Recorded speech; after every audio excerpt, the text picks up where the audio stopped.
Hang here. Oh, it's 7:02. There we are.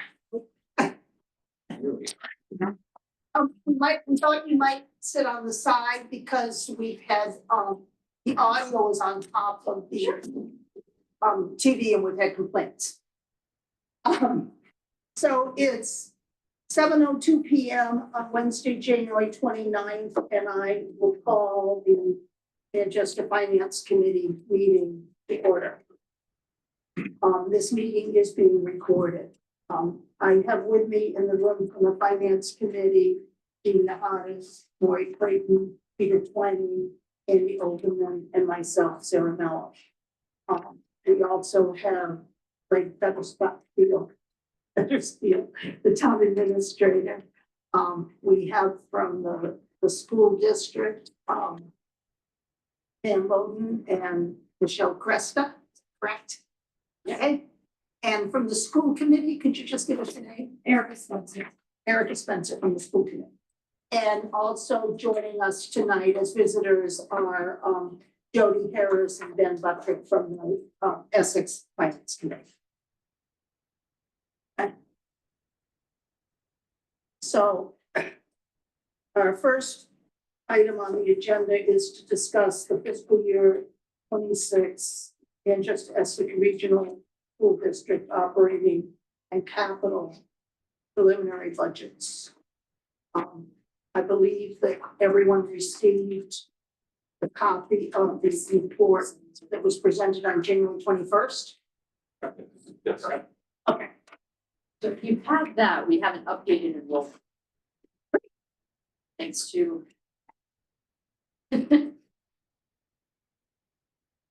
It's a enrollment page. Yeah, there are 2 pages on enrollment, one that shows this year's snapshot and then a history page, and the history page was incorrect. And when we took a deep dive into it. And maybe one more would sync up. Yeah. Well, we had updated over the past couple of years, we had updated the sheet before it that shows, in district, school choice, out of district, it gives very specific numbers, then tallies in the bottom corner, what the resident enrollment is for the totals.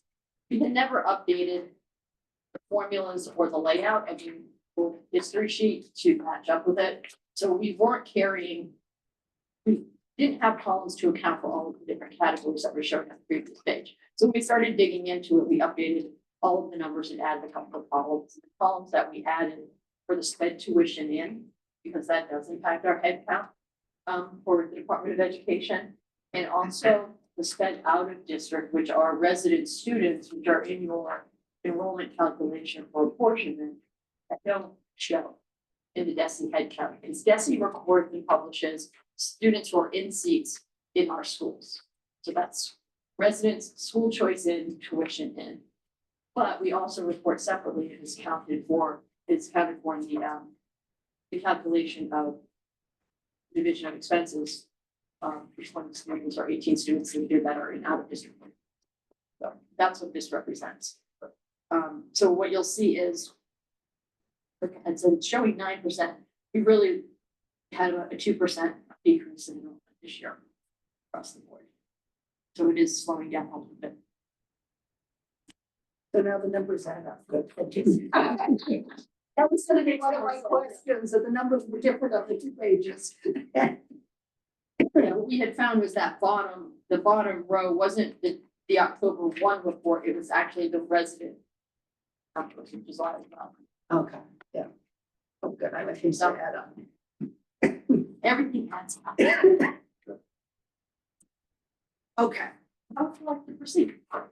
could you perhaps start with giving us just an overview of changes you made this year? It seems to me there might have been some personnel changes or something, and if you could just give us an overview of that, and maybe a little overview of the school choice situation. What else do people want to hear?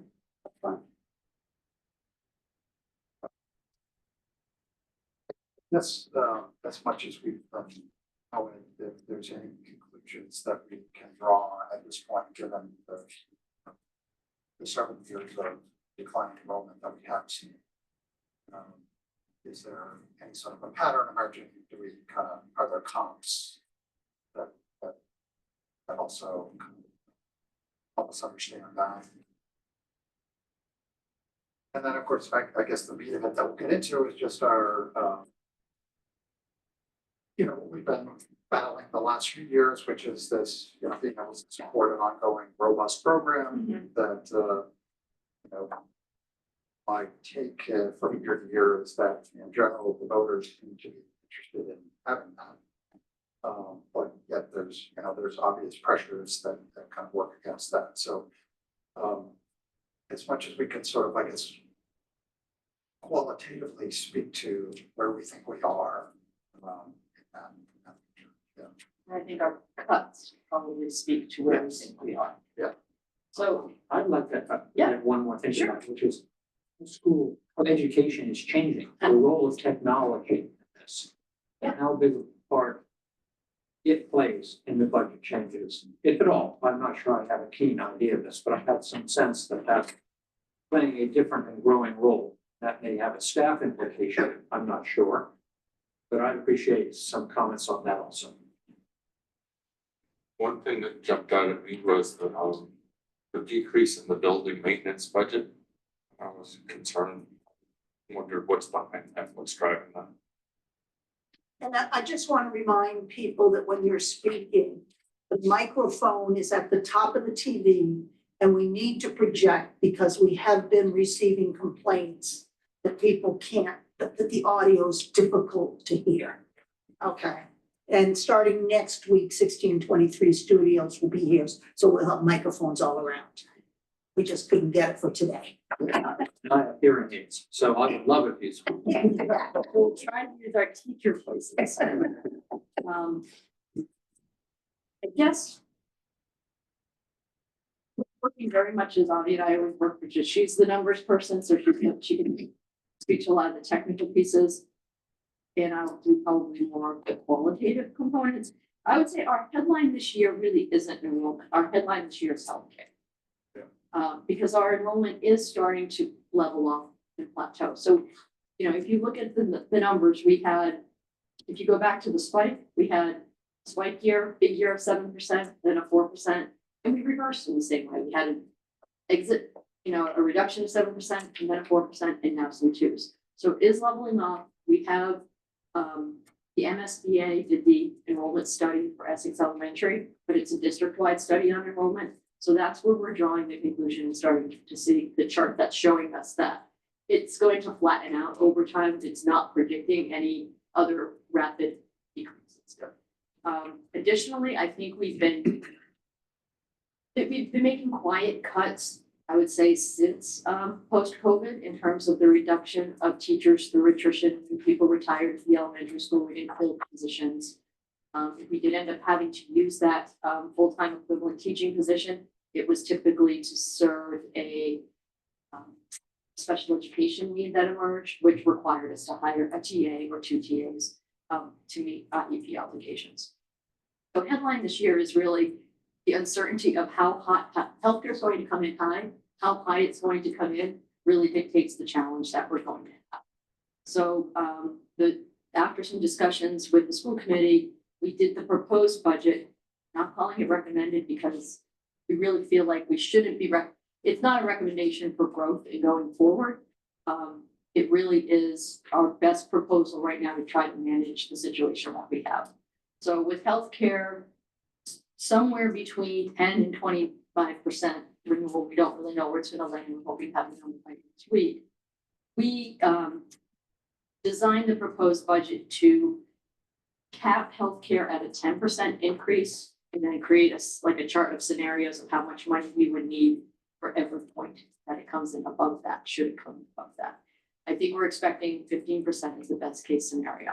So headline is healthcare, and the proposed budget attempts to manage the healthcare increase and the personnel cost increase, which is coming in around 5%, by taking a stand and making some we're making personnel reallocation. So we're removing 2 positions from the high school, which is now experiencing the decline, where we're starting to see a slow increase at Memorial and some concern around growing class size, and reallocating 1 position to Memorial School and 1 position to be shared between the middle high school for world language, to start to try to build back that program. So it will be a reduction at the high school, but flat on teaching personnel district-wide.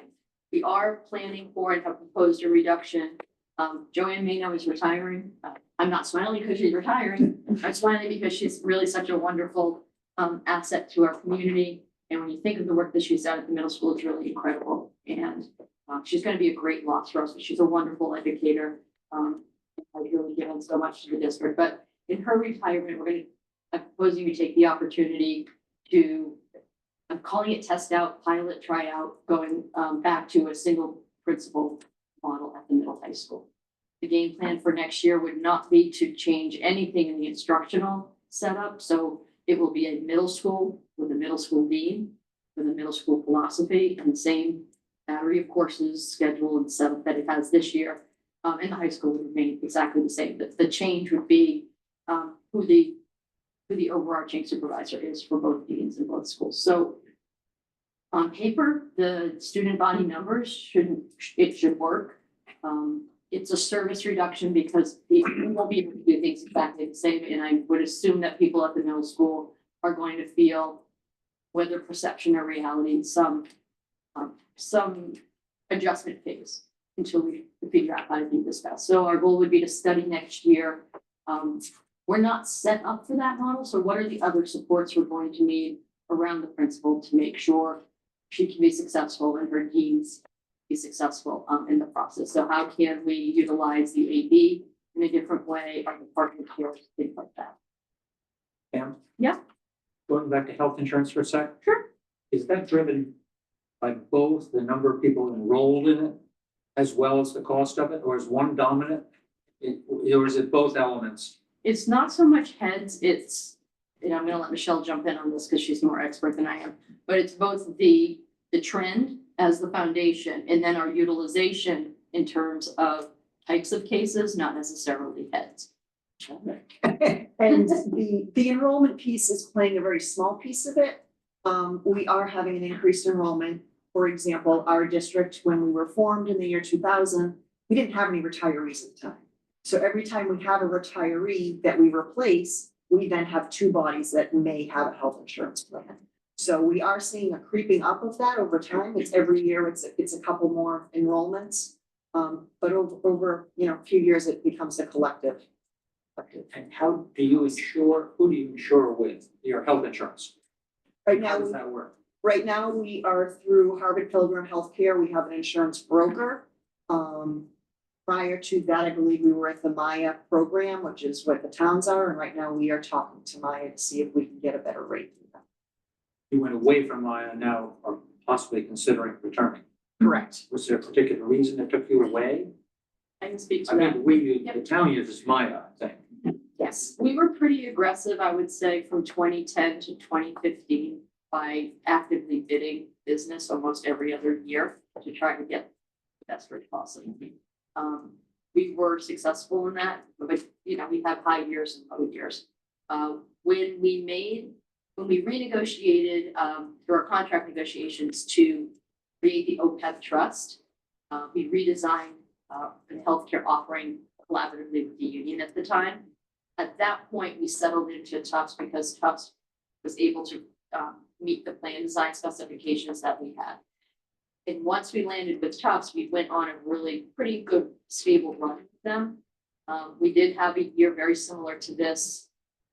It was the year right after the override, so it must have been 2017, where we had a 23 or 24% spike in healthcare, followed by a 17% next year. We were off the override, we had replenished our reserves, so we were able to kind of manage our way out of that. But it was very similar to the position we were in now, in that it kind of came through a lot of high, what do they call them, large loss cases, high claim cases.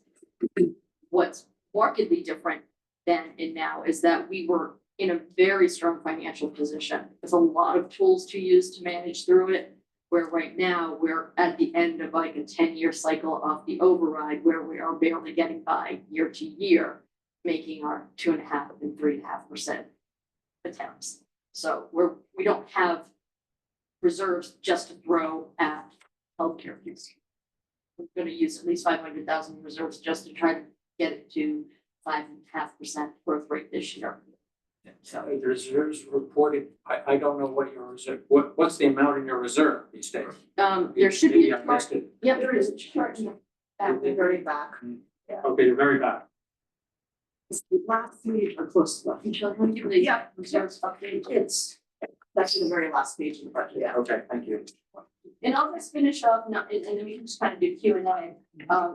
So we're gonna do the administrative reorg at the middle high school. We're also looking to reorganize facilities management. Not gonna do away with oversight. Michelle is technically the overseer of all operations and facilities, and we have a maintenance supervisor and a custodial head.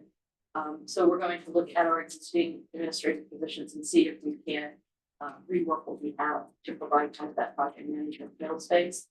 I would say, seeing as we have reps from both towns in the room tonight, I see that area as a real opportunity if we wanted to team together to see if we could look at a very different model of maintenance and facility support throughout the region. I think that might be a place where we could find some joint savings, or if not savings, joint benefit in kind of coming up with a different structure. With other districts. With 2 towns in the school, like, could we share the DPW services? I see. Right now, we contract out for snow. Yeah. If we are Georgetown DPW comes in and does swim driveways and sidewalks. So is there some place there where we can look to work together? And another idea that I've had that I'll float here, and it's really out of my hands to initiate it, would be, do you want to look to another community like Rockport to look at forming some type of a supervisory union? That would be something along the tri-town model where they have 3 separate school districts, but they have one supervisory or central office that oversees them all. I wouldn't recommend necessarily that particular model. They have 3 different contracts, but you could start there. And I know Rockport is also has a lot of challenges. So if that's something that the boards are all interested in pursuing, be happy to kind of work through some ideas with you on that. It's something we could research and look at, whether it's something you'd like to do or if there's even any savings in it. I don't.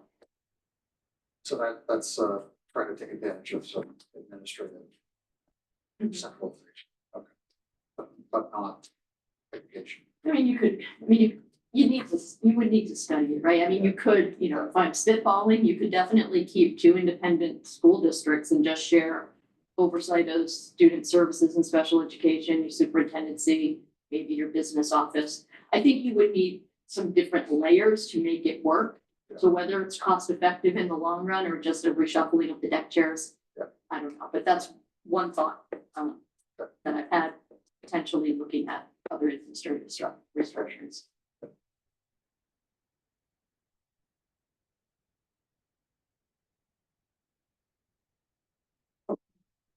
Refreshment.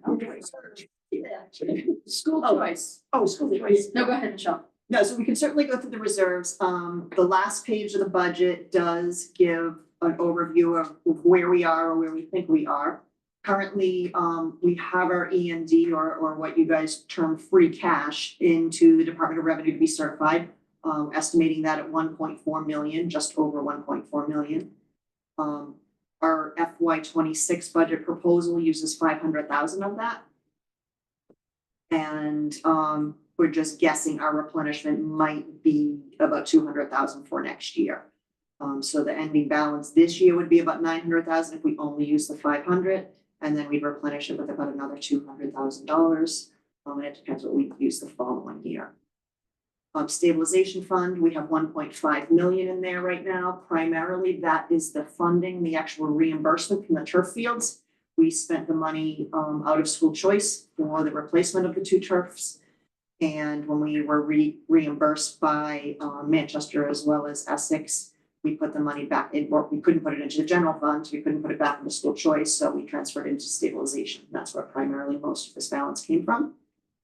That is pretty much earmarked for all of our capital projects. We certainly have a very long list of capital projects that could easily use that 1.5 million and more.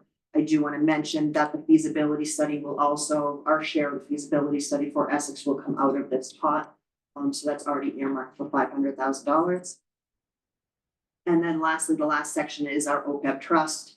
We're very fortunate to have an OPEB trust right now of 5.8 million.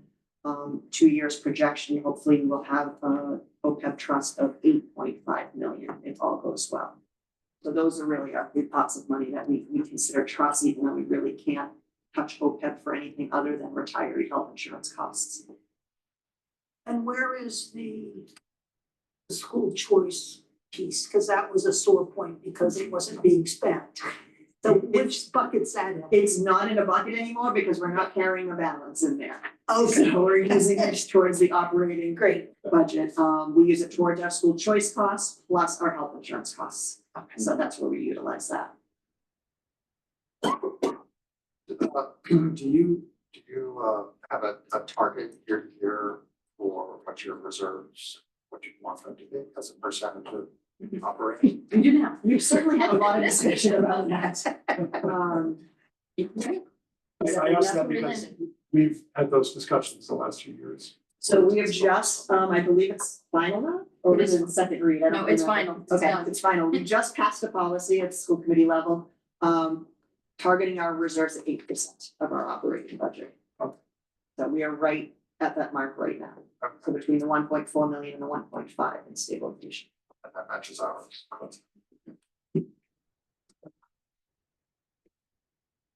We were at 10 when you were at 10. Yeah. We were just. Yeah. We'd love 10, but not gonna happen right now.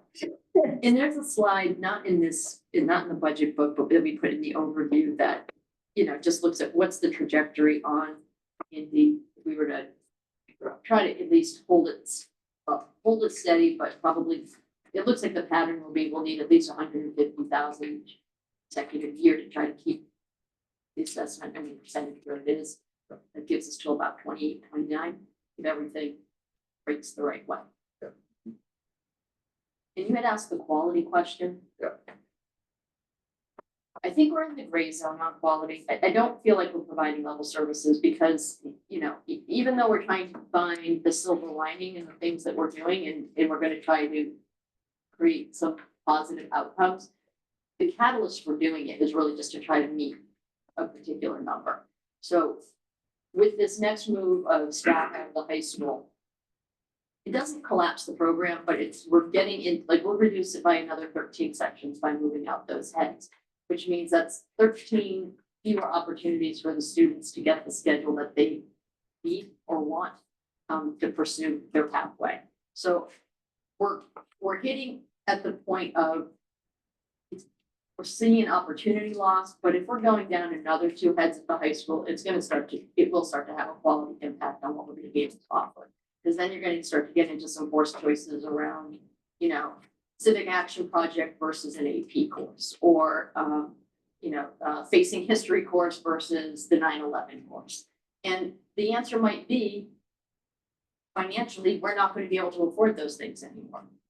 But it won't be at the same quality. The quality of instruction will be there, but the breadth of opportunity means. And I think that becomes a community question as to whether or not they feel it's at the same level of service or quality that they have had before. I think we're feeling that at the Memorial School. I think we're at a point where one of the grade levels, it is too high. We do need to add a teacher, but we're also in that funny space where you add the teacher and then it feels just a little too low. It's too high, but then it feels too low. So it's very much, there's no formula right now to say, hey, the numbers say we have to do it. It's very much a perception, which is better, a little too high in a bit of savings or lower in a higher quality experience for kids. So that's a little bit of the struggle around, what is level services and is it really meeting expectations? I think I can point to Things like the librarian, the return of elementary world language. And I've been very open. We want to build a better program before we return to language, and the same with the library. And we're working on building those programs. But I see no financial pathway to making 2 direct adds of positions to our budget. So opportunities are being closed down. I would say there's a few more, depending on how deep we would have to cut this year. We're gonna start to get to some significant and obvious reductions in service and opportunity.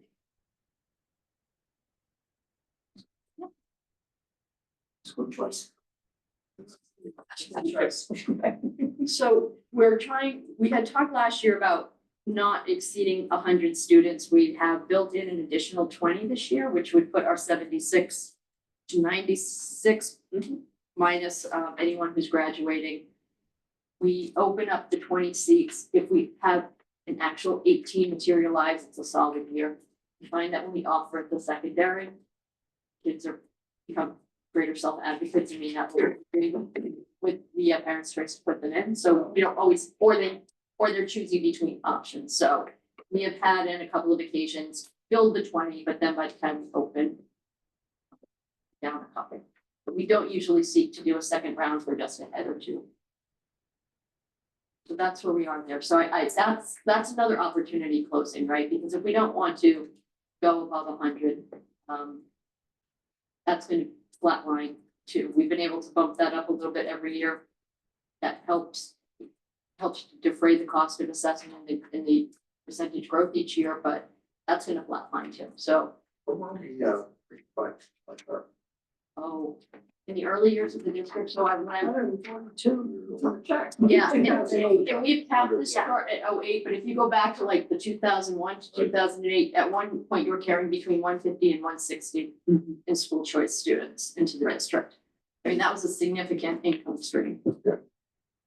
As you may recall, I'm not a fan of school choice. And I'm not advocating that, but I think it is an interesting look to see when you were about 1,100, 1,200 resident students, there were a significant number of school choices, and that was definitely giving you a boost on the bill. But I have 2 concerns regarding school choice. I know you always say it fills in empty seats, but the number is so high. I mean, this current year, it's 6.5% of the total student population. Adding 20 more, it's going to be higher.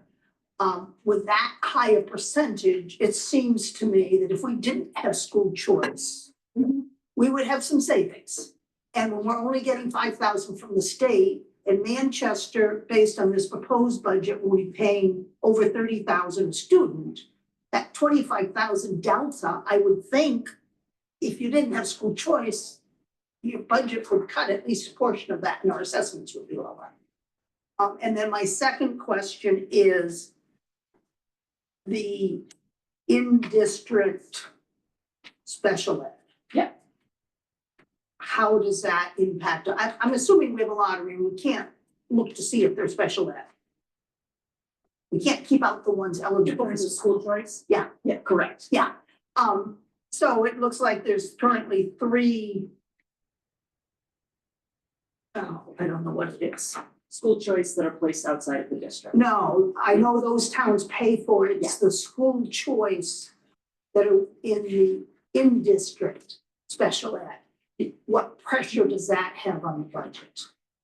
So on the chart, you've got in-district, you've got sped tuition in, and sped tuition in is a Right. separate program aside from school choice.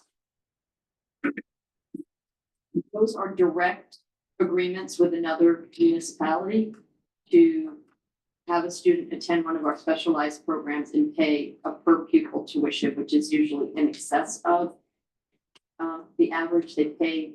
So if they come into, let's call it the City Earl program, the one that's the language-based classroom. If they're in that program, they pay kind of 1/8 the expense of running that course, and we bill them directly for that. So this is a collaborative, informal collaborative of the region that has been working very hard to share information about available programs in district, which are less expensive than private placements. So we'll work with all of our neighbors to share information can provide an opportunity for another district to seek an outplacement for their student in a public school setting. So that is completely. And what separate. type of money do we get reimbursed for that? We don't, the town, the sending town pays us just as if we were a private school. So they may be paying us a $25,000 or $28,000 tuition to have a student in a particular class. We reserve the right, like if we were to have an explosion of need, we can renegotiate that contract and seek another placement for that student. So that's a pretty unique setup, and that's completely aside from school choice. Within school choice, we do get students who need supports. I would say when we've done looks at it, the percentage representations in each of our different needs classes aren't any different than the general population. So you might have, I would say the majority of students, just as in our general population, are moderate, which means they may see or have liaison support. So liaison has a caseload of 15 to 20 students that they check in with, and they provide some extra tutoring. And then if it emerges that they would need specialized program like I'll use Earl Again or our SAIL program, maybe need TA supports, we direct bill the state for any additional services provided above that 5,000. So we get a higher level of reimbursement.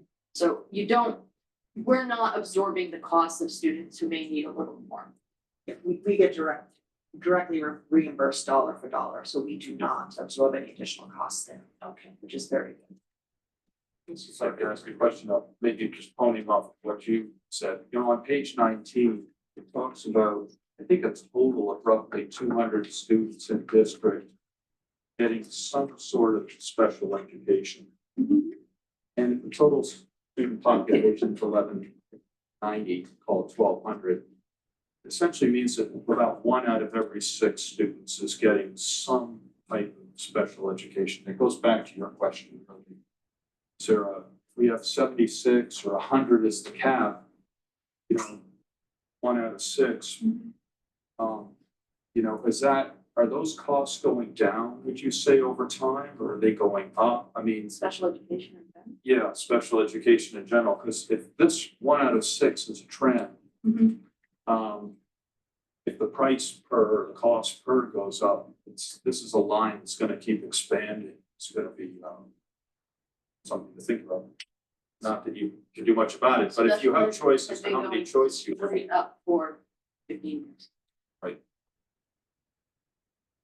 And indicators are students are coming in with increased needs, and we're going to see a spike in autism spectrum identification. Can you speak up? Sure.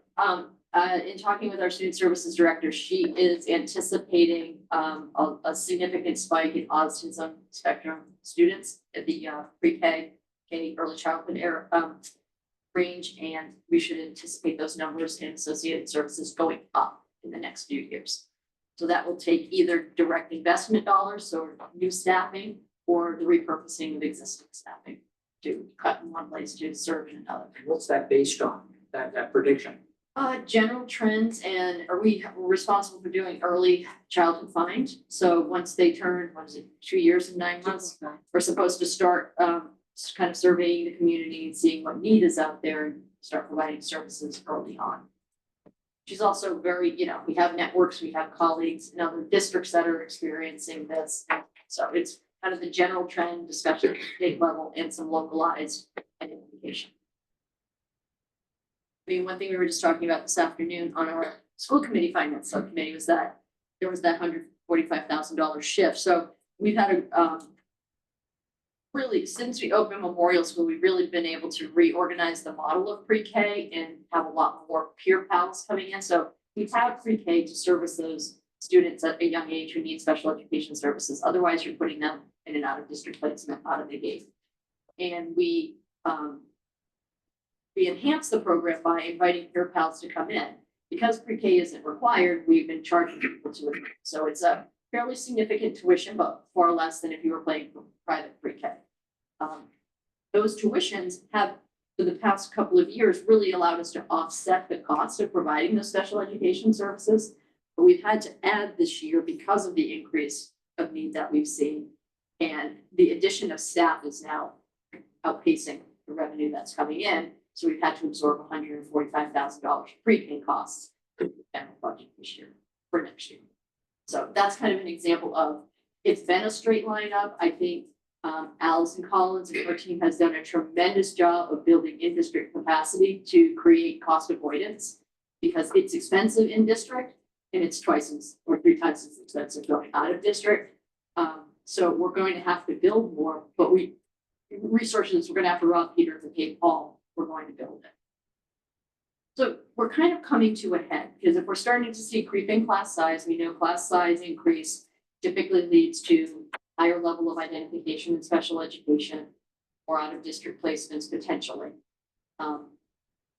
So class size will go up. We may have to bump up class size in general ed to support special ed if we don't have another income stream.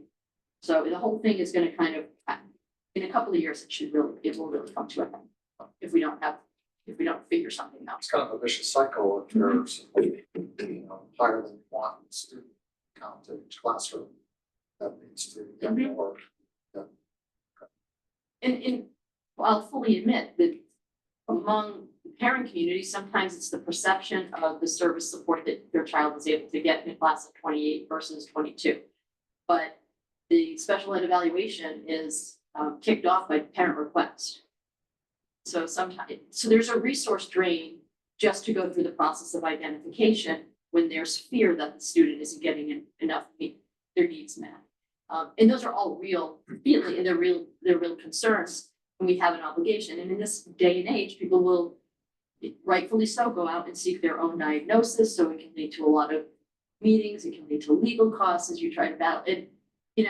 Special ed does a tremendous job of trying to balance their first responsibility, which is providing the student with what they need, but also being mindful that they're managing resources and taxpayer dollars, because that's how we fund it. So I think we have the potential to really kind of hit the wall within 2 years.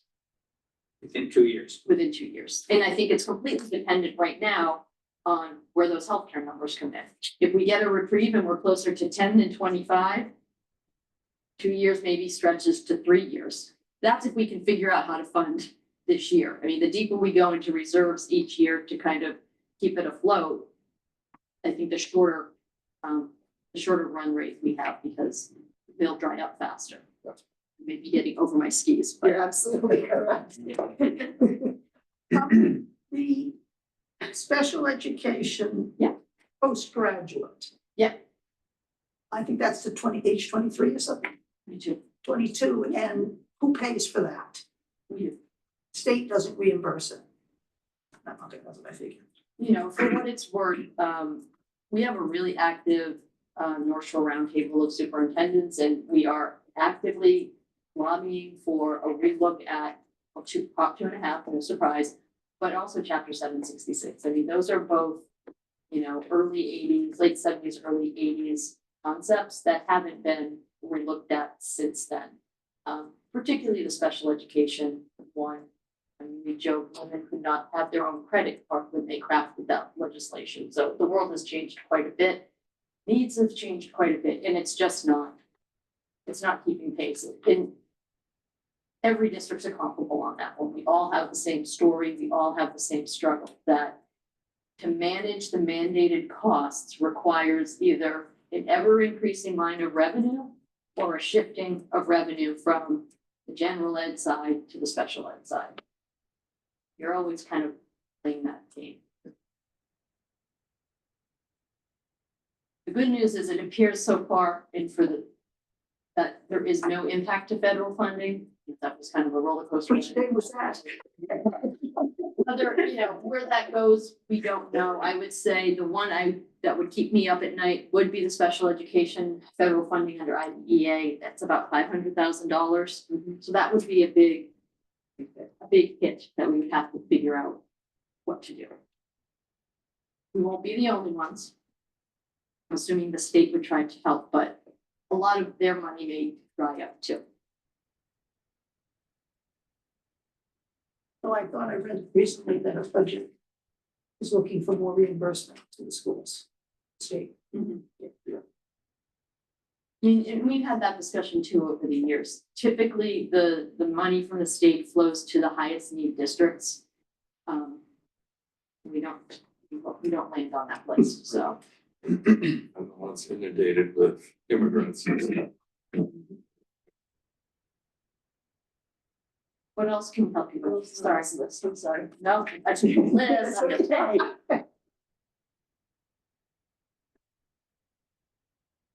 The education, the technology piece, I think that's a really interesting question and we're trying, no, not gonna lie, we're trying to figure that out. The financial hit we're taking on technology is more on kind of, the tools we must have to run the district, right? Like the website, the student information system and the inflation associated with just the subscription costs. On the AI front and how do you teach in this technology landscape, I think that's something we're trying to walk through together. I know school committees interested in it, our teachers are kind of trying to make meaning. We've done some parent workshops around it this year. So I think the cost of changing our educational model isn't ever really a huge price tag. That's really more the labor intensive work of trying to get those of us who were trained in 1992 to figure out how to teach in, 2025. So that's really kind of the PD front, and PD typically isn't a real budget breaker. It's something that we do get some grant money from the state. There's usually, if an initiative comes out, they don't necessarily give you a line item for it, but they will always put some initial grant money out there for training. So I think for us, it's really trudging through the process of being meaningful about our process of learning and not making knee-jerk reactions, but not taking so long that we end up behind. But in terms of financial impact, I would say low, but I don't know if you want to speak to where we are seeing some increased costs. Yeah, so we are seeing some increased costs for technology, more on the administrative side. For example, our financial software has just about doubled in costs. It is now a cloud-based program. Basically, our vendor kept threatening you can't get any upgrades until you move to the cloud-based version. So to try to keep up with technology, that's what the municipal market seems to do everywhere I've been. So we upgraded to the cloud-based version. That was a $12,000 increase in 1 year. So we've done that. We are moving away from the hard network server in district, and most of our programs are now cloud-based. Our network files are completely cloud-based, and I can work anywhere that I have an internet connection, which is great, but the costs seem to be more on the software side rather than replacing a server. So they're shifting a little bit. Is simply a shift, or the savings in hardware doesn't compensate? We will see the savings in hardware, but we were taking the hardware cost primarily from our reserves. So it's not necessarily a cost that was built into the operating budget. It was like a one-time server upgrade cost every 10 years or so. Right. How is the classroom changing? Classroom, I mean, that's my question particularly, and I know it's in process, so please, I expect an in-process answer, but what's going on in this? Because I think it holds quite a bit of opportunity, cost, whatever. And I just wondered where we are thinking about that, as particularly with the financial impact that you can foresee. Can you help me here at all? Help me understand, I'm not sure I'm fully It's the getting the answer. question. AI or computers playing an ever greater role in the teaching function in the classroom. You don't want them to. I think they're assistive to teachers in developing lessons, and they're a challenge for teachers in how to teach thinking when there is a active competitor to needing to think. So I think we're actually seeing a shift back toward, if you think about the phone conversation, a greater need for human presence and human connection between teacher and student than ever before. I think we will be up against a line of thinking where can't you just replace some of the people with some of the teachers, right? I have heard of schools where they have someone that oversees kids using technology. So you strip down to like one key. And I don't think that's the model we're being asked to pursue. I see us actually, I'm seeing and hearing from the parent community a desire for us to manage more closely the amount of screen time kids have and minimize it. So I don't think it's going to be a replacement or an efficiency that will allow us to reduce staff.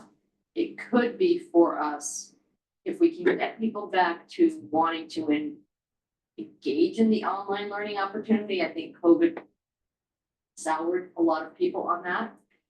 It could help us with breadth of opportunity for kids. But I don't foresee in the next, I think education will be different. I think it will actually lean more heavily into the human-led classroom. That's right. Yeah, I just, going with that, wanted to get an idea where it looks like from your side of the table. And it may be a split. There may be a whole cadre of people that go more into the heavy tech and tech-driven environment, and there may be a set that go. So I'm predicting we're going to be in the human-driven environment. We'll see. And the only other thing I see on our list to address was the decrease in the building maintenance budget. And primarily the only increase, I mean, the decrease there is $100,000, which is represent the restructure and the staffing that we've proposed in the most recent budget. So we're not cutting any services other than that one restructuring of the staff member. So how many custodians do you have now? How many are gonna be? Our custodial staff is contracted. Okay, so it's all, Yeah, so it's all in the service. I know we have one head custodian every day. We have one custodian that is an employee, a district employee, and then the rest are a bunch of night custodians too in the schools. now that roof is about 20 years old. Is there a plan to replace that in the next 10 years or whatever? Yes, the middle school, high school campus, we are constantly in discussions and plans about starting to replace some of the systems on the roof there, Right. just because of the age, and we want to stay on top of it. It's a great building. It looks great. We want to maintain that. We want to maintain the functionality of No leaks yet. it. Not quite what People are sick of me saying this, 2034 is the half-life of the building. Right, so it's gonna be, So that we are anticipating needing a significant investment at that time to take care of things that are on your mind. But the good news is, feasibility study is underway. We're about 2 weeks away from, identifying an OPM finalist. So that's hopefully going to move on schedule, which would position us to then begin thinking and talking about how we're going to tackle the bigger needs on high school. When we think technology, I see that as being a huge piece for the 2034 benchmark. I can anticipate that whatever we have for infrastructure now in technology, we've been making obviously adjustments to where we can, but that will likely be significant overhaul. I think you're going to need to look at, seriously at some type of, not air conditioning per se, but some type of air management, because that upstairs is so hot and we're getting more and more hot days. Usually we were able to have 1 or 2 crazy days at the beginning or end of the year, but we're getting into months of it being uncomfortable. Yeah, I was gonna ask about What's the driver behind the increase in the athletic student activities line?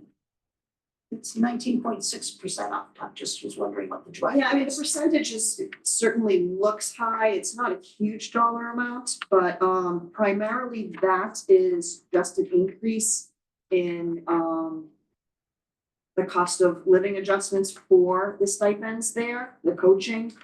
We also have athletic officials are going up, and that is a rate that we do not set. It's set by, I'm not sure if it's the Mass Interlocal Athletic Association, so that rate is increasing for our athletic officials. And then the largest increase in the athletic line is our athletic trainer services. This year we had to go out for a new athletic trainer, and we got the services of Mass General Brigham, and that cost doubled. So unfortunately, that's our significant increase of about $15,000. And what are those services? Yeah. Athletic trainer for all of our athletic teams. So we have to have a trainer on site for any of our home games. So that's just a person. Yes. Okay, it's not medical services. your coach can't be trained as a trainer. I don't believe so. It's a whole world of, Different. thing to deal with athletic injuries. It's yes. not like a personal trainer service, it's not No. like that health and safety on site with the medical bag if someone Right, writes it's more of a down medical treatment, attention. she needs a transport. Then what, and then, I'm sorry, a little lost, what is it then? If it's not that, It's health and safety, so there in case there's a medical emergency, a student's hurt on the field, they need a transport to the hospital with someone to ride with them. And then concussion protocol, follow-up, and then if you are hurt, Mhm. kind of rehabilitation. So more like the physical therapy piece, it's not, But that's it's done- not personal training services like Correct. to enhance Yeah. your athletic ability. That's done by the school, not by the student's personal health insurance. Correct, we have to provide a trainer, yes. We have to have. No, but I mean, all like the rehabilitation and stuff. Oh, like that, absolutely. Private insurance. No, private insurance would cover, but it's say a student has an injury and they need their ankle taped before a game, Yep. then the trainer would take care of taking it right. This is more event related. Yes. This is definitely a Yeah. Right, but it's not for practice also. Like, If they're there and there's an incident during practice, yes, but we don't cover practices typically. okay. But it is a full-time position. Or is it- I wouldn't say it's full-time because it's really only after school hours, Okay. but it's a contracted position. It's not an employee, it's not an employee. Not at all. And that's double. Yes, unfortunately, the cost doubled. Our services are fabulous, but the cost doubled. I think that's another piece. We talked a little bit about it when we presented the budget to the school committee. We have tried to hold things flat for so long. This is the year that the years of inflation are actually really catching up with us. And there's a lot of adjustments to just our annual fees and contracts that are represented in here. I know the line of transportation, I know that's always been an issue, but it's going down. And I guess one question is, what does it include and how did you bring it down? And does that include special ed transportation? Yes, I believe you're looking at the special ed transportation because our general ed is not going down, it's going up about 7%. Yeah, on page 3, just on all categories, operating expenses. Okay, it's probably a combined number that. we probably wanna look at. Yeah. So overall, our special ed transportation is going down. There's a couple of factors. First, we have a little bit less out of district students, so therefore our transportation requirements are decreasing slightly. We also just entered into a partnership or a potential partnership with area North Shore school districts to try to share buses and whatnot for special education transportation. I've seen this in other parts of the state. One of my previous districts actually did this, and now through our collaborative school, they are putting a joint effort together. So we're anticipating a 5% reduction there. And overall, we think we're going to see about $100,000 reduction due to the ridership needs. While those rates are going up, we think we're going to be able to decrease that line a little bit. And our regular ed transportation is going up about 7%. And are we doing the minimum required under the state law for the local Yes, students? yes, exactly. To see buses by numbers. And I always ask, Well, we do offer additional transportation for a fee for students above, outside of that minimum range. We did consolidate the bus last year. So it's going up even with the reduction going on. They don't seem very full to me, is that like you're in Manchester? Yes. Okay, I'd say, yeah, but drop off. A dominant direction there. is that a trend you've been seeing since COVID? Or just more people driving themselves or getting themselves to school rather than relying on group transportation? I feel like we talked about that for years and how to motivate people to take advantage of the. I was Just looking at School Street, Pleasant Street intersection, and I'm like, it's a giveaway. It's, it was, it existed before. And we have looked at the ridership numbers on the buses from Memorial Elementary. And part of the issue is we could combine the two buses there, but the length of the ride to school and from school does not coincide because we share our buses. First, they do the middle school, high school run, and then they do the Memorial run. So they would start it would be difficult in the morning to get both of them, but then in the afternoon, the Memorial Elementary students would be on for more than an hour going home, so. We're not sure if that. Ride gets longer. Yes, the ride gets much longer. We love to consolidate because of the heads. It's the length of the ride at that particular school. One place we're trying to, where we've invested to save is, the acquisition of the van for Yes. small group activities and Yeah. sports. So just recently, I want to say 2 weeks ago, we acquired a lease. It's a short-term 9-month lease of 2 activity vans. They're just like your council on aging van, basically. And therefore our sports teams of smaller groups for our golf team, our ski team. And so very other groups, and like our debate team, who's through student activities, not necessarily an athletic team. It's going to save us money in the long run. We did an analysis, we're estimating saving about $15,000 over the year, in addition to having the availability of these vehicles, because school transportation right now is challenging. And getting buses when we need them is quite the challenge if they even show up within 20 minutes of when we needed them. And they come with drivers, or do you have staff that does? So we have, it has to be internal staff that drives I see. them. Because there's certain insurance requirements, so we have our coaches or our advisors drive them. We make sure they go through driver checks and training and all that. So those literally were just deployed 2 weeks ago, saw one pulling in this afternoon as we were leaving, coming here. So it's great to see them being utilized, and it's something that made it a little more efficient and a little more savings. And the fuel and insurance for that is less than leasing to the buses. Yes, So that's sort of. exactly. And that's not dependent on the teacher's own insurance, that No. the schools No, have that all that's- covered. No, our insurance is through Maya, so we just added them onto our policy. So it's little things like that we're trying to do, trying to make an impact. I mean, hopefully these will add up and have a little bit of savings here and there. But we're looking at every opportunity we can at this point. Kind of a higher level question is, you constructed this budget pretty carefully. What triggers or what things happen here? Pam knows this because I ask this every single year. What goes south and keeps you up at night? What are the big things that will potentially, other than healthcare, we know that can break one way or another. Yeah, in terms of this budget, the proposed budget, I mean, obviously healthcare is a very hard number to pin down to anything right now. Hopefully in the next couple of weeks, we'll have a better idea there. It's really the special ed costs that bother me, and we know they're going up. We could have a move-in tomorrow, a $200,000 additional cost move-in tomorrow, that we wouldn't know about from out of state. I mean, there is a mechanism if they move in from within the state that the current district would assume that cost for the next year, depending on when they move in during the school year.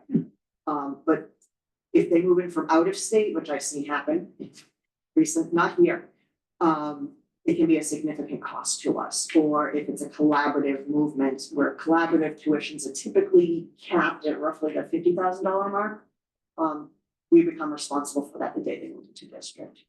So there's a number of variables that we could see in the enrollment for special education needs that make it difficult. Special ed to the requirements where there's out of district, where you're having to provide transportation, go to a specific location that specializes in something the child needs. How is the determination arrived at for the child? It's a team process, collaborative team. That's with Allison.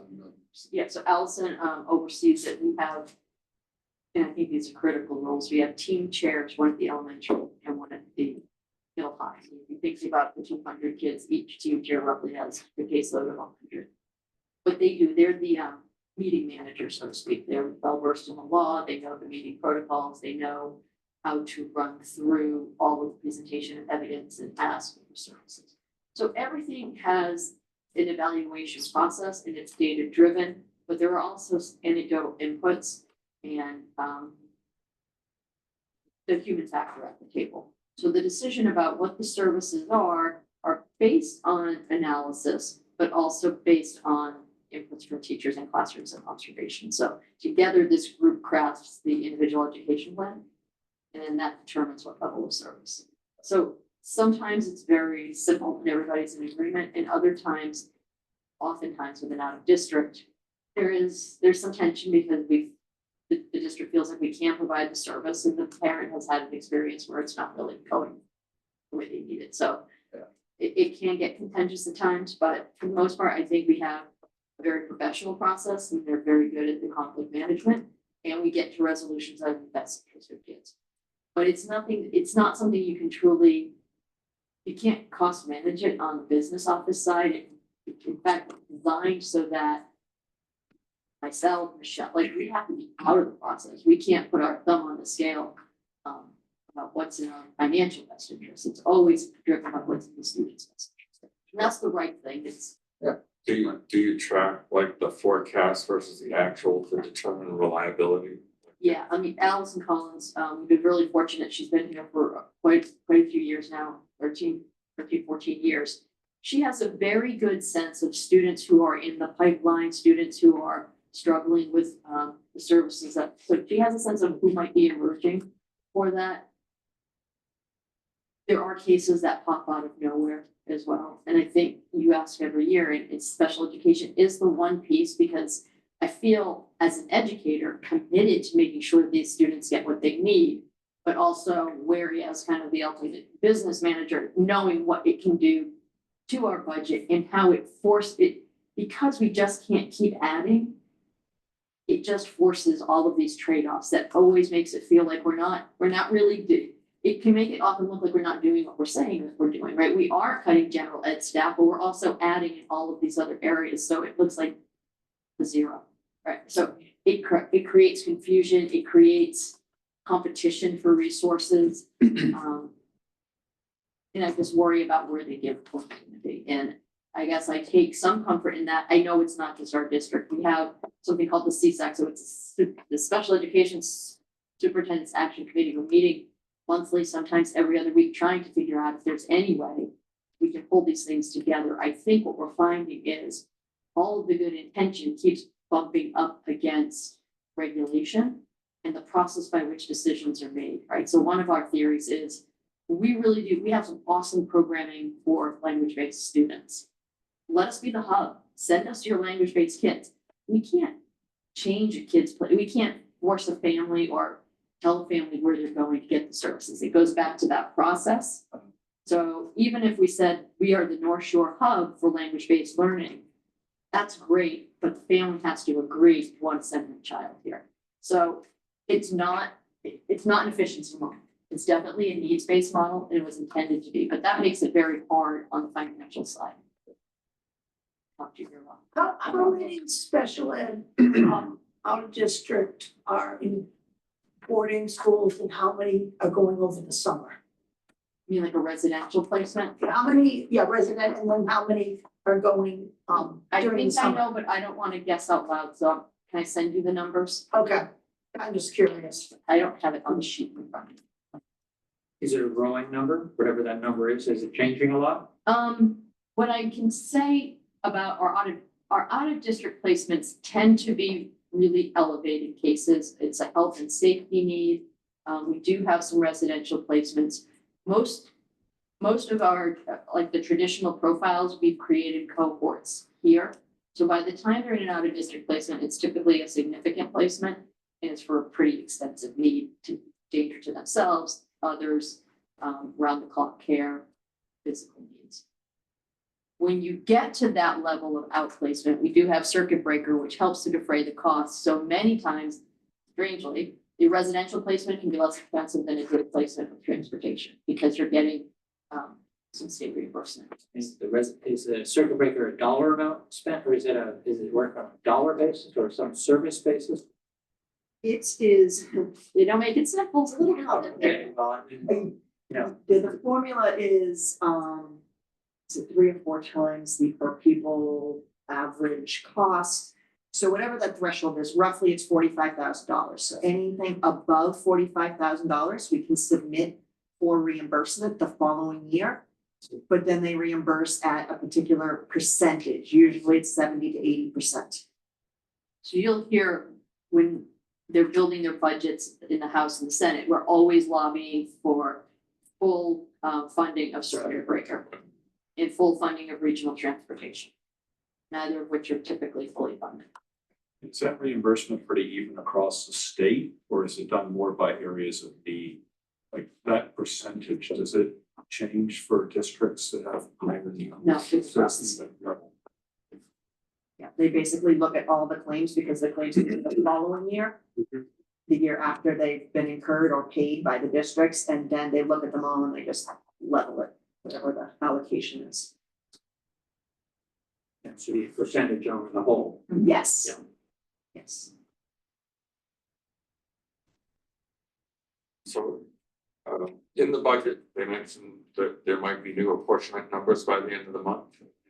Yes, I actually got an email yesterday from DOR that the EQV numbers have come out. I have not actually had a moment to look at the formula, but yes, I will be doing that later this week. Would be interested in seeing. Yeah. Yes. I'm interested in seeing it. Literally, we've been in meetings all week long. It's been crazy, back to back. My emails have just been building up over the past 2 days. I haven't even had a chance to respond to any of them, but the EQV, I saw that come in. I'm like, ooh, could add that to the list, right? In the multi-year model is Yes. updated in share. Yes, so we released with our finance subcommittee or presented today a multi-year projection model. That I will share with our school committee, because we haven't even got to that point yet. Literally, as we've been in meetings all day. It just basically shows you what this year does, and you can plug in, if we apply a certain level of reserves, what it will do to the total assessments. This year, obviously, we know what the assessments will be for each town percentage. It changes year to year based on enrollment and population and the EQV. But it will show you overall what the assessment increase would be and what the overall increase is projected to be in there. Relatively conservative numbers. I believe I built in a 10% increase in health insurance over the next 4 years for each of the years.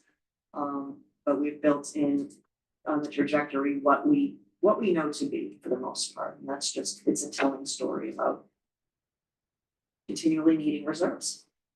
Or some It's type of nice, correction. it's that, based off the model we had been using over the years, but it set up more closely to what we have. So we're gonna get that out, and I was also, if there aren't any more immediate questions or bigger questions, we spoke at school committee last week and then again today at finance subcommittee about getting a number crunching team together with a couple of representatives from each of the finance committee to maybe look at what some options are for managing the next few years. So kind of taking all of our models and see, does it have to be increased revenue streams? Is there a way to use reserves creatively? You know, what are some potential scenarios? So less policy and people who are trying to achieve something, and more people who are very interested in spreadsheets and numbers and trying to figure out what's on paper. So Anna and Jake would be our reps there. So I can just email as a follow-up. Maybe we could get some people together and form a working group. Do that. We've been successful in doing that over the years, like when we pick who we're gonna get ready tomorrow. Or Yeah, I mean, I think the challenge with this budget is, you know, Manchester still is now paying over 30,000 a student, which is almost the same cost as sending a kid to St. John's.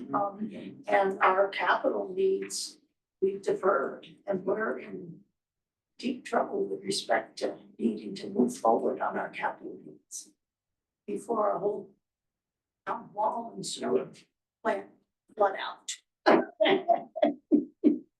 That's the capital versus operating. But it's still total expenses. No, I got you. I just think we need to be able to separate them from each other there. They're all cost to us, I get that, but they're different drivers. Yeah, but you're still paying over 30,000 a student. That's a lot of money. I mean, not it's going down. right, and the enrollment keeps going down, but the price keeps going up. And, you know, it just seems like there should be, I don't know, a solution. It seems like there should be some type of solution that, you know, it's Not evident. there's a lot of constraints and it's a challenge. The challenge is gonna be at town meeting, places like that where you know, a certain portion of people have a direct vested interest in the school system because they have kids in the system. And then there are a lot of other people who want to make sure the town doesn't fall apart. So, you know, it could be a capital school seesaw thing. And that's hard to deal with. Yeah, we've had to do that before, but that's a hard one to communicate. And of course, as the enrollment goes down, there's fewer parents in the town, smaller portion of the town now is students in the school system, so. The concern I have is kind of this vicious cycle, because as the enrollment goes down, presumably some of that is because parents are deciding to send their kids to private school. And as the enrollment goes down, the case perhaps gets less compelling, because it's more expensive to maintain the same program in the school. I would turn the tide. In the profile of students we have, it costs more to educate students the needs that they have today. Sure, it costs more to educate students today than it did 15 years ago or 20 years ago, because the services we're required and expected to provide have increased. So the scope of the work has increased tremendously from when you founded the district. So it is, I can see the frustration. I guess what also keeps me up at night more is like when I think out on the horizon, I feel no different than you, which is the numbers are the numbers and the needs are the needs, but where is the money going to come from to maintain it? So it either it's going to have to look very different in what type of different is going to be acceptable and not just create another downward trend. Where does it break? At some point it's going to break. Do you track the children that do leave the system, that don't move out of the towns, and the reasons behind why they leave? We aren't at the point of doing surveying of what they're doing or why, but we do know when we look at the reporting that the percentage of students accessing private school is relatively stable since the beginning of time. Back to the 80s. It's right around the 17% mark at the elementary, and then it will escalate to the 20 to 25% mark in the secondary. And we will get spike years for sure. But I don't think that trend or that interest level has changed dramatically. I would agree that there are cohorts where people are just, this is the year and see higher private school access than others. Question for you on that. I have a friend who does counseling work in Brookwood mentioned offhandedly that Manchester Essex helps with special needs or special ed or something to do with that school. Was that, if you're a resident in this town, but you send your child to that school, do they come to our district for, and what's the rough order of magnitude on that? I don't know, the numbers are relatively small. I don't know the exact number, but I think that's, I would love to bring Allison and we can have a conversation. She's so expert in it. Special education is the responsibility of the town. Right, so wherever the child lives. So the school is basically the agent for coordinating and providing those services. So if a student goes to Brookwood or a student goes to Pingree, but they have an IEP, we're responsible for maintaining that IEP. Not that school. Oh, good, I didn't know that. That's why if a student comes here on school choice, but they're found to need an out of district placement, it's the town's responsibility. We are a social service provider. We do the academic piece and we've always excelled at that, but over the past 20 years, we've become the social service hub, not we, Manchester Essex, but schools have become the social service hub for young people. Whether it's psychological support and services, like our friends in Peabody provide healthcare, they have clinics in the school, we're picking up kind of for every reduction in social service around mental health and wellness for students.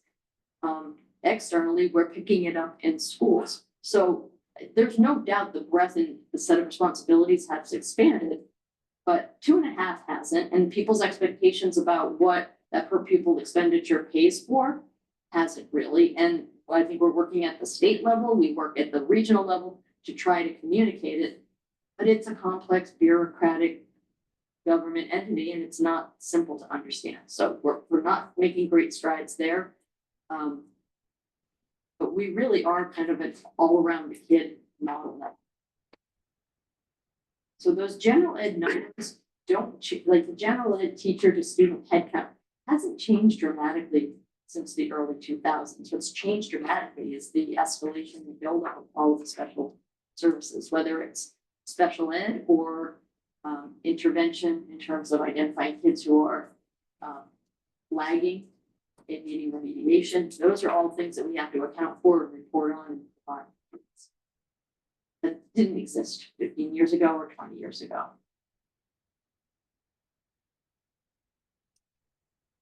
Greg. Go ahead. I just one question. So the number of students from Manchester and the number of students from Essex, we understand that. Do you have a sense of the number of households from each town? And where I'm going with this is this gets back to the communication question, which is how many households are currently? Have that in document someplace, but I don't know what That's I'm talking about.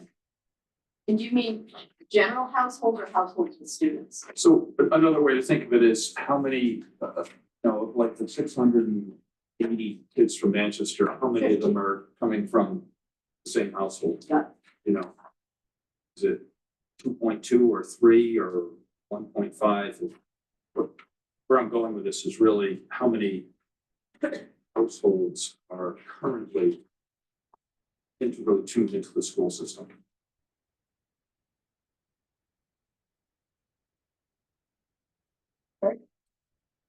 So you talk about the proposed not being recommended. There is a strong segment out there that would like to see the 9%, which is just the sort of level services budget. How do you see this playing out over the next month or so? My advocacy side is in conflict with my realist side. That's probably a shortcoming because I know, yes, I would love the 9% budget. I would love to rid ourselves of using reserves, have a large correction. I think that correction, if we pulled out all of the reserve use, just agreed that the health number is what it is when it finally comes in and plug that in the budget, you're probably at $1.5 million to $2 million, right? All in, put back foreign language, put back librarians. The realist in me doesn't know how we get there, given the conversations we've been having over time. Do I think it's in the best interest of the district long-term? Yes. Do I think we need to do it all in one shot? No. I mean, I think we have to be realistic about the fact that we are going to have healthcare costs increasing over the next few years. We are going to have increasing special ed costs likely. So there has to be a balancing act between want and need. So in my perfect world, we're going all in and we're getting everything. And, maybe we're even investing in a performing arts coordinator because we can build out that program if we had somebody dedicated to just investing.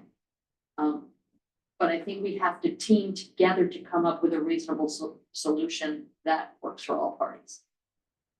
And I keep coming back to, I don't know the mechanism for it happening. But my hope long-term with the district is there has to be a reconciliation of the kind of differing perspectives on how to build and run the school. We're always going to be advocating for what we think is in the best interest of kids, but we can be realistic and try to put together the best program based on some of the constraints, if that's what it comes to. So I would love to just solve the problem of what do we want the schools to be. And the strategic plan represents what the group, we had really good feedback and over 700 or 800 respondents from the community. So there was voice from the community in that. is that still realistic? You know, so what's the forum by which we'll do that? I'm just kind of thinking out loud, so I think it has to meet in the middle. I think the Essex Elementary project is important and needs to happen. But also, if we're really talking about not having a path forward financially, I think we built into that feasibility study a couple of alternatives, which may not be acceptable to everyone, but maybe but financially has to happen. Kind of all over the place. So that's kind of, to be honest, that's what's in my head. I keep falling back and forth between, you know, getting up and just, do I just pound the fist and say, it's gotta be, we need $2 million and you're, you know, it's just, part of me knows it's just not gonna happen.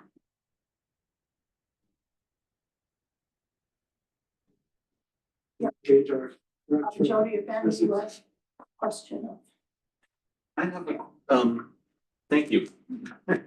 I just had a question about the December budget versus the January budget, and one of the things that I had noticed is the TA count.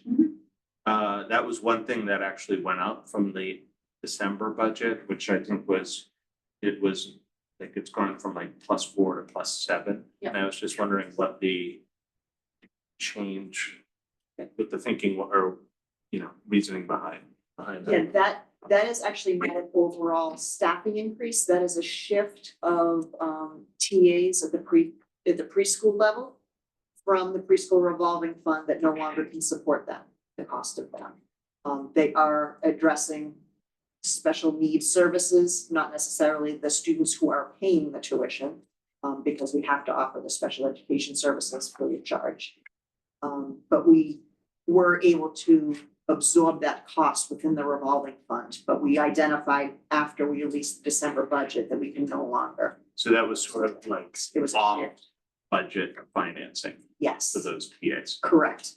last year and prior years. Yes, And we will have to add TAs in the course of the year, so we will project what we think we need, but it's a moving target because the student, we're constantly reevaluating students, so if the student's reevaluated, if the student becomes dysregulated or is having trouble in class or isn't meeting their IEP goals, then you might have to reconvene the team, and one of the outcomes of the team might be teaching assistant assigned to that student or responding to students.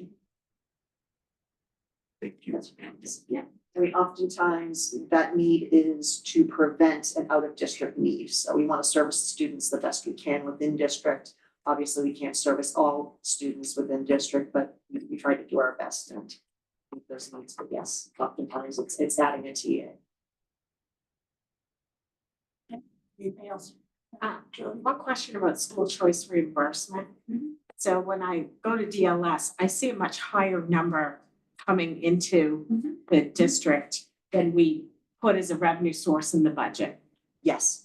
So the revenue source in the budget represents the non-restricted portion, and that's what we actually apply to our health insurance offset cost. We apply it as an offset, and that's why we consider it a revenue. Actually, in my next version of the budget, I'm actually going to show it as a reduction in expenses. Because really it's being applied to our health insurance costs, so it's on the expense side. The additional, we're probably seeing roughly $1 million in revenue. That is actually the cost, the delta there is the cost that our special education out of district school choice students are costing us. So the additional is actually tuition that we are paying to other districts, but being reimbursed from other districts through the school choice program. So that flows through the state from the Yes, originating town back to the state and back to our back district to us. to reimburse. And then we directly pay the tuition with that. So 200,000, 250, that's probably a good estimate on what we're paying for out of district or whatnot. I believe it's actually higher than that. I want to say it's more like 350. Okay. Yes, I do have the exact figures. That's okay. I figured it was probably a backdoor reimbursement, but Yes. okay. Anything else, Jody or Ben? I will take comments from the public, but I want to caution people this is not a discussion on the school budget itself. That will properly occur at the school department's public hearing Next Tuesday. next Tuesday. February But 7th. if you have questions similar to the type of questions we're asking, I'm happy to let people ask those. If so, please raise your hand in Zoom.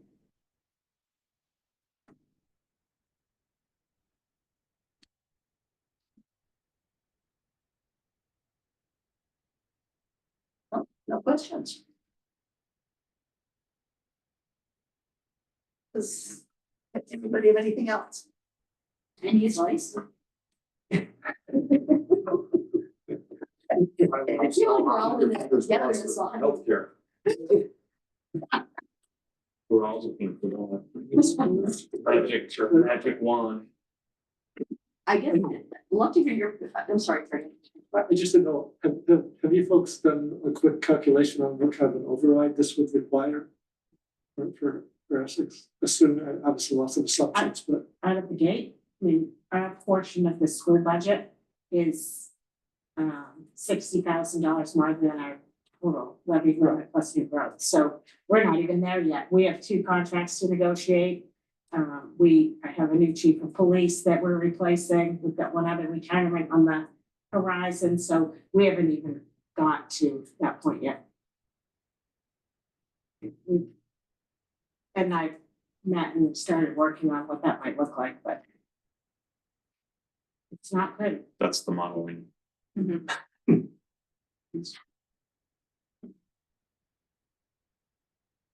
So I do think it would be helpful if we could try to do that multi-year projection, including the Essex Elementary.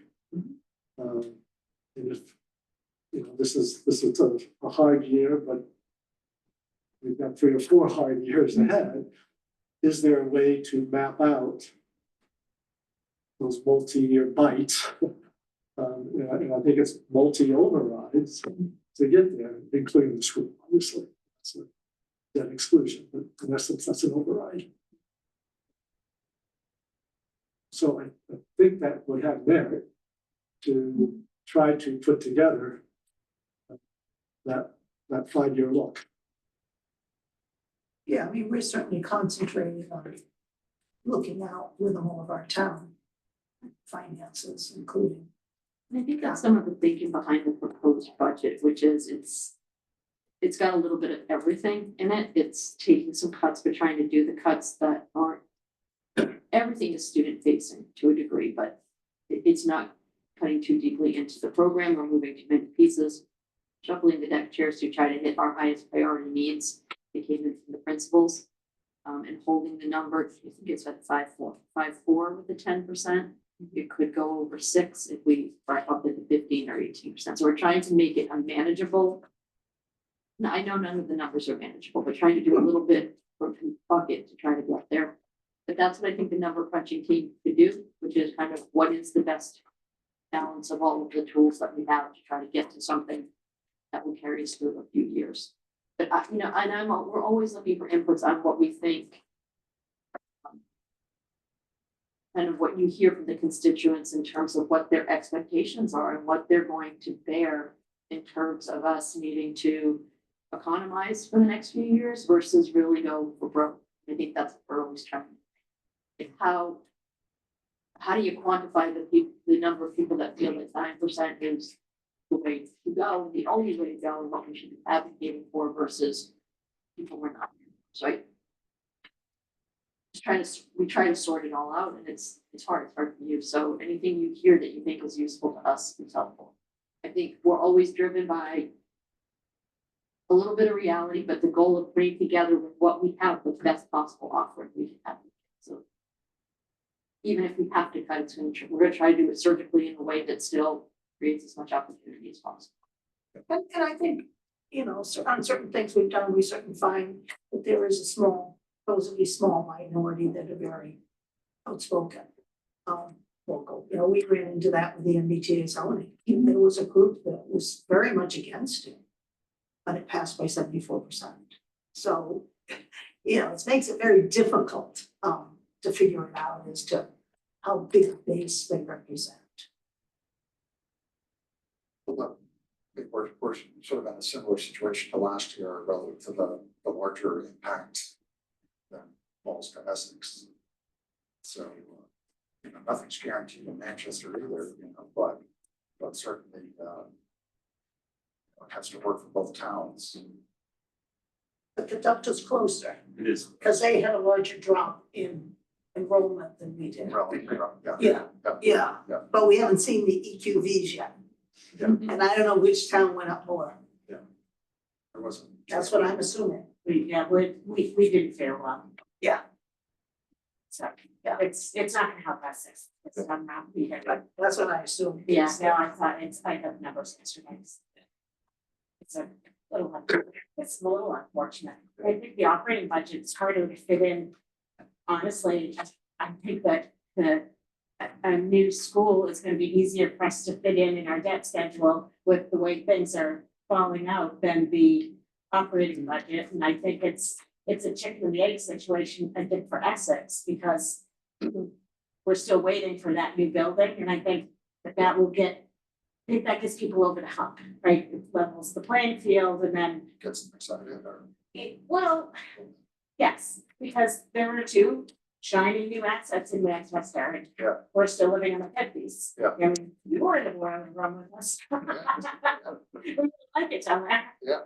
But it's, it is a reality, and I think once you get to that point, I think you get people, motivated again and excited again about, supporting an operational override or whatnot. I mean, I also agree with Sarah. I think that sometimes the school choice thing is just a diminishing return and putting pressure on class size, and for the $5,000 that we're getting, it's, look, I was on the school committee when we kept the, hundreds of kids for school choice, because the model that we were looking at, we wanted people in seats, and it helped the budget situation. But I think now it's getting us into trouble and pushing those class sizes. And I know we don't take them in when we have larger classes, but it still creates more students who need a corrective program, and that is, it goes back to operating costs, but. I mean, they do reimburse us, like, say we provide PA services to a school choice student, we actually get dollar for dollar reimbursed, even if that TA is not specifically for that student, only a partial portion of their time, they need that support. Yep, we do get that money back. I guess as long as, if you added like 10 more school choice that caused you to go out and have to hire another teacher, but you would go an average class size that was unmanageable, then it seems like a bad idea. But if you're otherwise at an average class size of say 20, and bringing school choice brings you to 22, then why not? That's exactly what we try to do in our very, very deliberate placements of what seats we have available. We only look at class sizes that are very, on the lower side. Not quite on the lowest side that we have to collapse that class into a larger class, but. Do I recall correctly that we have some control over the grade choices that we're in? Yes, the grading of the school as well, if it were at the lower level. And so what grades are the current expanded crop? Okay. I'm just looking at, so let's say we made the collective decision to be on school choice. I think at the high school right now, we have 28 students, so that's about $150,000, but it would take, I'm sorry, we have 28 students, so that's about $150,000, but it would take 3 years to graduate them out and return them. Forever, right? They come in. and you have- You lose them in small increments, so you never lose them in an increment large enough to make a cut in the year. It would take 3 years to make the cut. So for 3 years, you're going to have to absorb the loss of revenue before you can make the cut to offset the loss of revenue. Which we just have to plan the exit, but it's going to, every dollar out of school choice comes off the offset, so gets passed through back to the towns. So it's just, we just have to be mindful that if it's a collective decision or a school committee decision to wean off of it, that it's gonna take a few years to realize that.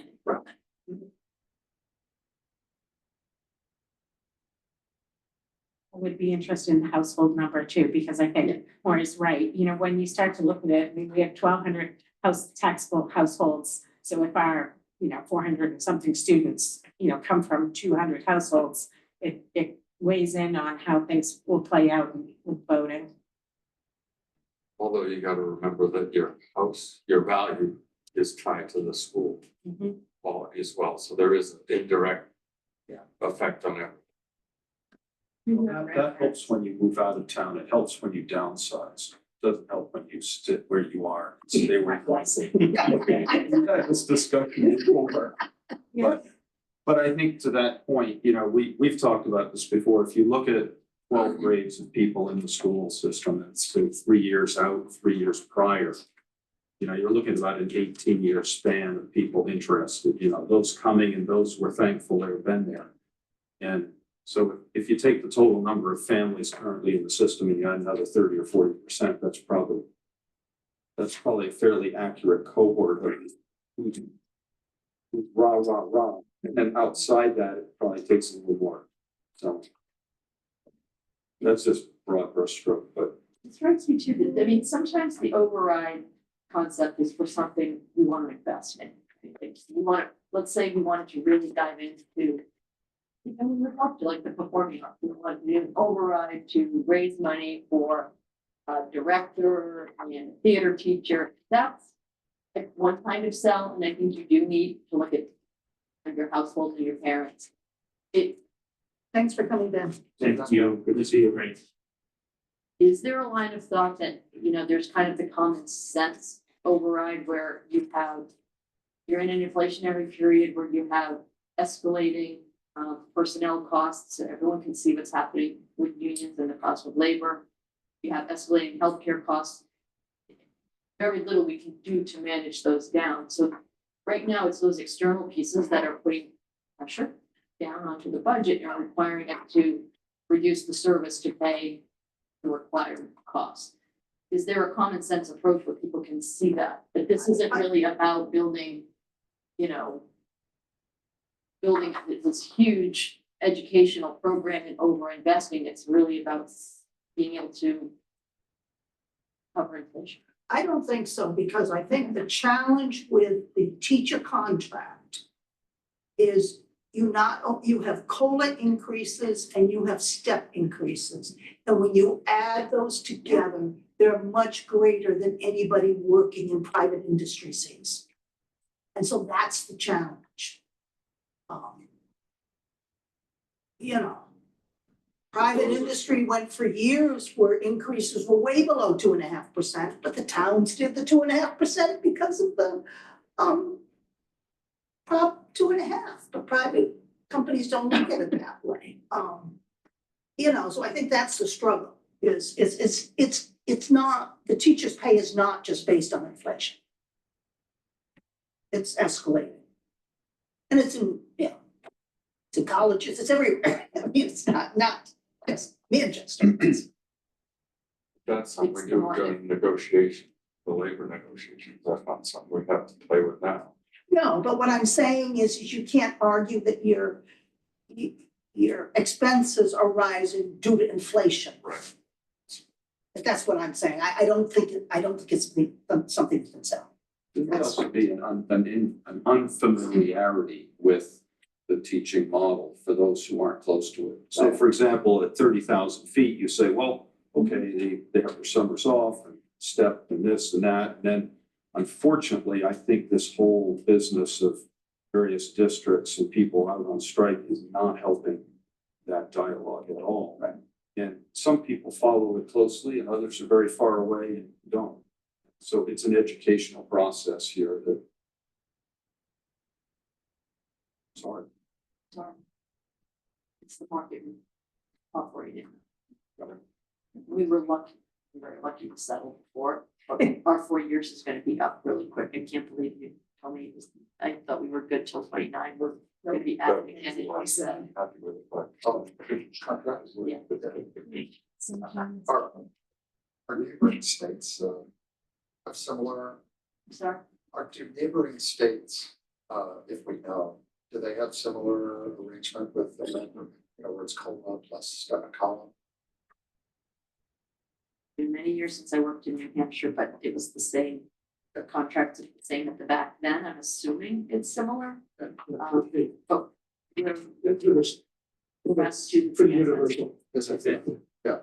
at least in New England. Yes. I don't know outside. I don't know outside of New England exactly. But inside, certainly New England, it's But I'm assuming that the inflation comment is not so much about the labor costs, but rather other stuff. But it's the labor cost, it's a big chunk of the budget. Oh, absolutely, yeah. So I don't think you can go out there and say we need an override because of inflation costs. When your teachers' contracts are so much more than inflation. That's why I don't think it's sellable. That's all I'm saying. I got you, I guess, but it's, we're not immune from inflation in the school budget. The healthcare costs. Neither are the residents paying the taxes. No, I no, mean, absolutely, I'm Not disagreeing with the comment on the labor, but the budget is more than the labor. And we've talked, for years about, how like 3.4%, in that range is kind of what we expect if things are kind of running well without, big jumps elsewhere in the budget. Right. But, this one is- it's a challenge. I think you can make an argument that there has been inflation that we're trying to catch up. It has impacted those contracts and it has impacted certainly health insurance and energy costs and everything else, but I think you can make a strong argument that inflation has caused a bigger gap than normal.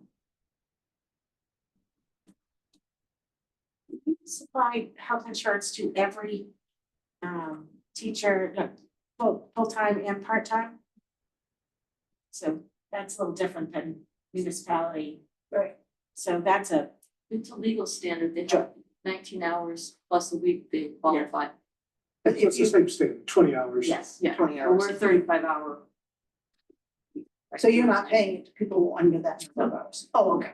that's how many people work between, if you 20-hour week employees, or what's the step there?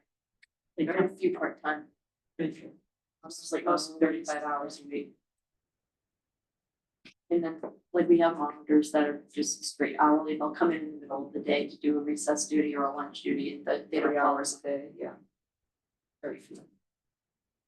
Okay. Are you Good.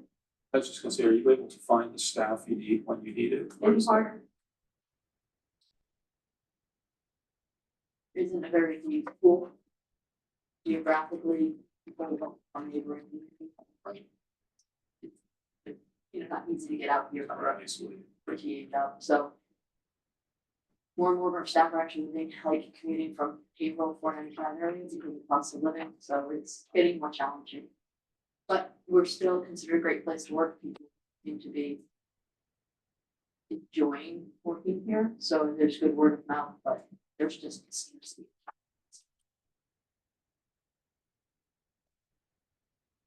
Well, I should just say, we are, Turnover in terms of people retiring, is that accelerating? You're just a fairly steady, Yeah, fairly steady. I 1, 2, 3 per year. Get a surprise here and there if somebody decides to go early. and when does OPEB fall off your annual payments? Where's your projection there in terms of years? Maybe Yeah, I'm not sure specifically when. It's a good, at least 15, 20 years out. 51 years? 15 or 15. 20, I believe, That's called yes. pyramids. Okay, we done with the school? Thank you very much for coming in. thank you. Done with the school, it's not quite the expression. I'll follow up with an email for number crunchers, and if you have ideas or suggestions. Open. Okay, sounds good. Thank you.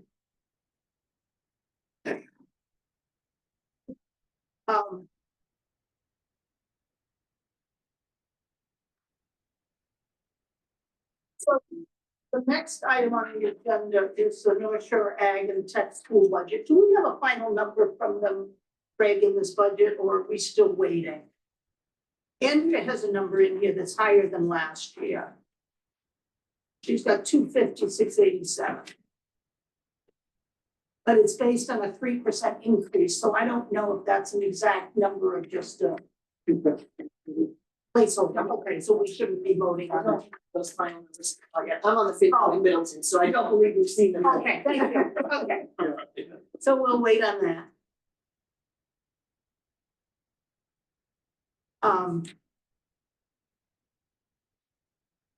You weren't here last week. Right, sorry. That's all right. So we're still struggling.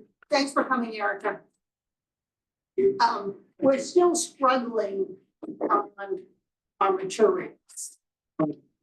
The budget materials, yeah. When we were working on the DPW last week, There's a. Sanitation wasn't there. So I asked Andrea to send me her spreadsheet, which I sent out to people, wondering if maybe that was better for people. But I noticed like, it didn't look like any capitals. I didn't look at it full in depth. So I'm just, and I'm gonna try to talk to Andrea, I just haven't had time. I'll catch up with them tomorrow. Because I'm wondering is if she can keep the spreadsheet updated, if maybe we could get that weekly or something and work off of that. So ideally, it would be to clear it. So. Okay, so maybe you can find out if we have access through. So I know that it's No, we need frustrating to get that all updated, but it should be ready, so that's why I need to check. Okay, fine, okay, That would be the best way to okay, keep everyone up to date. Okay. So let me see if that's ready to. Last year. Not to pile on bad news, but health insurance. yeah, So at the conference, that's one of the things that we learn is the range. We'll know our exact number in a couple more weeks. okay, But we plugged in 10%. Yeah. And I think it's gonna be closer to 15. okay. Sounds familiar. Anything else? So that would basically add another 77,000. We were coming in low though. Yes. So, yeah, I plugged in the school number to the spreadsheet and it didn't seem to change things. The new school, this school number didn't seem to change So I things. plugged in the new health insurance number and the new school number. Yeah. And comes in right around 3% for total tax increase. Oh, okay.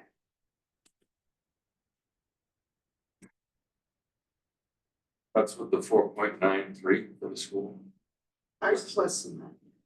Life was 4.48. Oh, because of the, Again, that may change with apportionment and yes, it probably will go up a little bit because I think they're helping I them think it will. going 10%. yes, definitely. So, But it sounds like the valuations for Essex increased more than right, those for Manchester, which is what I expected based on information I was looking at. Absolutely. It's a 10-year number, right? They use No. that for 10 years. yeah, No. their prices are gonna start catching up to us.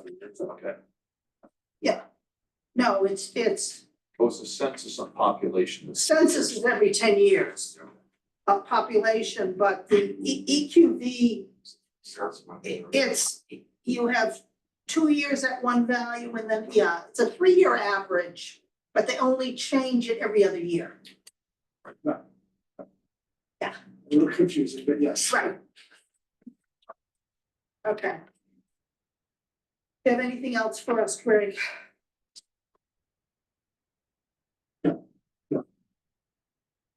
Let me nail down there you go. Okay, yeah. That's where the most up-to-date material should be, so. Okay, Oh, I was gonna ask, is there a link to get on that? that's what he's got to check and see whether it's available to us, yeah. Okay. And then he'll get us a link, Yeah. or Andrea will get us a link, yeah. It's been, I don't know what the issue was, but it hasn't been available for a long time. Yeah, I don't know if they were doing upgrades They or, were, they said, no worries, it'll just be, delay a month in the fall, so it's been, Yeah. it's been a little frustrating. right, So going forward, we would plug in that number for the school, the budget. well, until they vote on a budget Yeah, no, it's better than what we have. on the fifth. Yeah, it's a little bit more No, educated. not the fifth, the public hearing is on the fifth, for next Tuesday, whatever day that The is. fourth, I was gonna say, oh, that's the fifth. Yeah. Our meeting's on the fifth, and then they have to spend some time revising the budget, so I think the budget's like a week later, is it, or something like that? yeah, A week or two later, sometime in week or February. two, in February, they'll And it's- officially vote. It sounds like they're close on getting their health numbers, Yes. so hopefully those will be in there, yeah. And then we'll have a better feel for how painful this is gonna be. Right, I do think the issue on choice is a strategic one for them. I mean, 5K in revenue per student is nice to have, but but if 1 out of 6 is requiring special education and that number is big, it's just a statistical, well, and it's just, if Roll the dice. it's gonna be 8% of your student population, that has to impact the overall Yeah. costs. but It it's She said has that to. if it's out of district choice, the special ed gets, Out of district is okay, it's out of covered by districts, the okay. sending town. It's in district. special ed costs that happen here for a choice student are absorbed by the host town. I don't think completely, Stuff that they said. just extra stuff. No, I Well, think you it's can just, clarify that. Yeah, Yeah. I mean, I think she said if they need a TA, then it's covered. I mean, you always, Harrison has. And Harrison? Go ahead, Ann, we're kind of finishing up. Do you have something quick? Very quick. Yes, all of the special education costs for other district students are paid by the sending district. Thank you. Okay. The special education does not impact the cost of school choice. But, Come on. and Please, that, yeah, thanks. That's consistent with her saying this, the town is responsible, the resident town is responsible. So that's consistent through. But it just seems to me it's a lot of school choice to, it's gotta impact the other costs. well, if it triggers a new teacher here, a new teacher there, that's. I mean, well, we talked specifically about that, I would say, yeah, that would be problematic, but I mean, it sounds like they're a little bit more targeted. It's only 1 or 2 per grade. Well, it's gonna be more than that if there's gonna be 96. Yeah, their count is 100 and they've got 12 grades. They It's tell us. 8 or 9, but they don't do it, or they don't do the elementary school, it's loaded up in middle and high, so. If you take roughly 600 students and put 100 people in, it's like 6. Let me put it this way, if they were choosing to increase the school choice by some amount and it caused them to have to hire a teacher, that would be really foolish and they'd be shooting themselves in the foot. But hopefully they're not doing. No, and when I looked at it, it's spread out throughout the grades. It's spread out pretty evenly. The challenge you have is if you have. For a while, they were taking them in the younger grades, and the challenge is you got them in the younger grades. You got them for 12 years, Right, right, and then if you've got an uptick. Yeah. In the, you have a young family move in with 4 kids in elementary school. But they seem to be concentrating it, and I think the high school, they're looking for kids to fill out some of those AP courses. Okay. Did people look at the minutes from January 23? Yeah, Do you have changes? she made all the changes that I, Some of the numbers didn't seem right for the PFAS, it's 12, not 1.2 million. So they did. in the minutes, she had said something about the PFAS being 1.2 million. And I think it's more like 12 million. So I didn't back check all the numbers. I looked at the text and So the 1.2 million is what they're spending just on design. so then we want to clarify that. And So then, yeah, it's total cost of PFAS is gonna be still moving target, 16 to 21 million. Yeah. Okay, let's look at these minutes again Yeah, and do those them numbers. next week. I didn't have a chance to look at them. I'll do them. Our next meeting is Wednesday, February 5th for fire. Yes, yep, Okay. And so we'll be discussing the request for the deputy fire person. Yes. yes. Okay. Yep. And everything else. Yeah, that's sort of the big item. Okay, Questions? because if it would be nice if, He'll review the food schedule. good, yeah, Go over that with you. be nice if we can take a vote on that operating budget, since we gotta circle back around DPW. Okay. And then.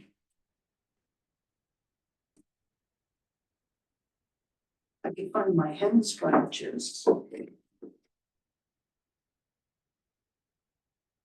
Does anyone know what the next, then the meeting after that? around the library. That's Library, okay, yeah. Okay. Anybody have anything else?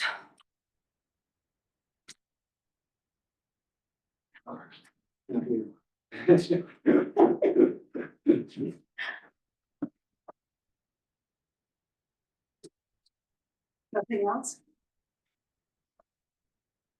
Make a motion to adjourn. Andy moves to adjourn, do I have a second? Next. He just seconds, he's louder. A couple of seconds. All in favor? Aye. Okay, thank you very much. Thanks, Sarah. Bye, Gail. Thank you, Gail. Good night. You know.